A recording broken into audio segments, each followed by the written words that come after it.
Guys, may nag-comment sa video na in-upload kong lumpia Shanghai. Ang tanong nila, ano daw yung lumpia wrapper na ginagamit ko sa aking lumpia Shanghai at saan daw ito mabibili? Yes, magandang katanungan yan. Alam kong mapapansin talaga nila ang lumpia wrapper na ginagamit ko dahil bihira lang talaga ito ginagamit sa mga gumagawa ng lumpia. Dahil sa pagkakaalam nila ay mahal po ito at hindi po sila makakatipid. Kaya sa mumurahing lumpia wrapper na lang ang binibili nila. Ang hindi nila alam ay makakatipid sila pag ito ang ginagamit nilang lumpia wrapper. Dahil sa sizes pa lang ay makukuha nila ang tamang panukat ng kanilang lumpia Shanghai. Manipis lang po siya and flexible din po siyang gamitin. And then sa lasa naman po ay matabang lang po siya, hindi po siya maalat. Kaya sulit na sulit po ang aking lumpia wrapper na kahit pricey ay hindi ka talaga mapapahiya. Sa isang pack na lumpia wrapper ay naglalaman po ito ng 25 pieces. And then sa 25 pieces na lumpia wrapper ay pwede pala tayong makagawa ng 75 peraso na lumpia Shanghai. Ha? Pwede ba yun? Yes, pwede. Bakit hindi? Eto lang yung gagawin mo. Hahatiin mo lang sa tatlo ang isang roll ng lumpia para magiging 75 peraso. Ganun lang ang gagawin mo. Take note ha, i-freezer mo muna at papatigasin bago mo gupitin para hindi magiging fluffy or malambot ang ating lumpia. So ngayon, gagawa po tayo ng chicken lumpia Shanghai. Ito nga pala yung chicken na binili ko na 1 kilo. Bali, chicken fillet ang pinili kong bilhin. Medyo pricey po siya compare sa whole chicken. Pwede naman whole chicken ang bilhin mo para makakatipid ka. Kaso, mahahassle ka lang dahil magtanggal ka pa ng balat ng manok at saka boto dahil hindi po kasali sa ating lumpia. Yung pinakalaman talaga ng manok ang kakailanganin natin sa ating lumpia. Kaya ito, chicken fillet yung binili ko para hindi na ako mahassle sa paggawa ng aking lumpia. So ayan na, tapos na, na-grind ko na sa meat grinder ang aking chicken. Dito na naman po tayo sa ating garlic. Sa 1 kilong chicken, ang isasahog ko na bawang ay 6. So magdepende din po sa inyo kung ilang piraso,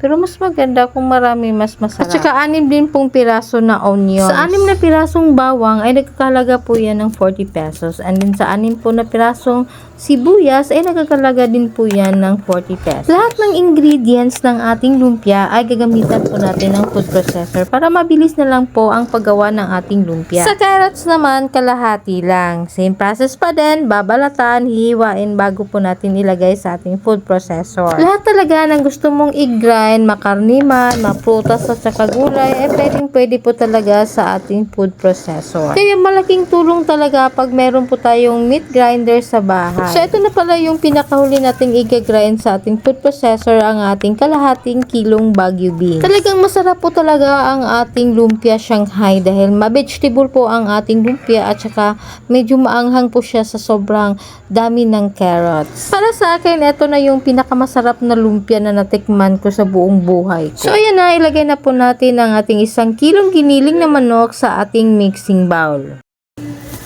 Kalahating kilong carrots. Kalahating kilong Baguio beans.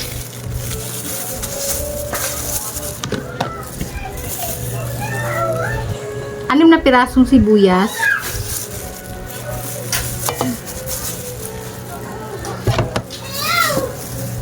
Anim na pirasong wangba.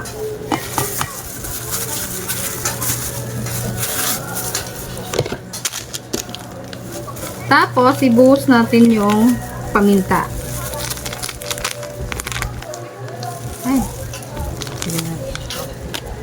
2 sachet ng magic sarap, 2 sachet ng oyster sauce, 1 kutsarang asin, tapos i-mix para mag-combine ang lahat ng ingredients. Pagkatapos pong ma-mix ang lahat ng ingredients, isi-set aside mo muna ng 1 to 2 hours para ma-marinate po ang ating mixture. Pagkatapos pong ma-marinate ang aking lumpia mixture, nilagay ko lang po siya sa piping bag para naman sa ganon ay mabilis na lang po ang paglagay na aking lumpia mixture sa aking lumpia wrapper. So ganon lang po ang ginawa ko para mapabilis po yung aking trabaho. So ngayon, pag-uusapan po natin ang puhunan ng ating lumpia. So, gumastos lang naman po ako dito sa halagang 700 pesos. So, ilagay ko na lang sa screen ang lahat ng nagastos ng aking lumpia Shanghai. Sa presyo nga pala ng ating lumpia ay magdepende po yan kung magkano po ang ating costing. Nasa sa inyo na po kung magkano po ang bintahan ninyo. Basta sa akin, kumita lang po ako ng 400 pesos. Ang puhunan ko po dyan ay 700 pesos. Pagkatapos pong ma-roll ang ating lumpia, ay papalamigin lang muna natin sa freezer at papatigasin po natin siya bago po natin hahatiin sa tatlo para naman sa ganun ay hindi po magiging fluffy or palambot pag ginugupit ang ating lumpia. Kaya sa mga nagtatanong kung saan ba ilalagay ang lumpia, sa chiller ba o sa freezer, ang sagot ko po dyan ay sa freezer po. Huwag niyo po ilagay sa chiller ang ating lumpia Shanghai para hindi ito masira. Kaya kung ikaw ay naghahanap ng negosyo ideas na katulad nito, don't forget to subscribe my YouTube channel and hit the notification bell para lagi po kayong updated sa mga videos na aking i-upload. At kung ikaw ay may mga katanungan, huwag niyo pong kalimutan na mag-comment po kayo sa baba para naman sa ganon ay masagot ko po yung mga tanong ninyo sa susunod na araw. So that's it for today's video. Thank you for watching. Bye bye.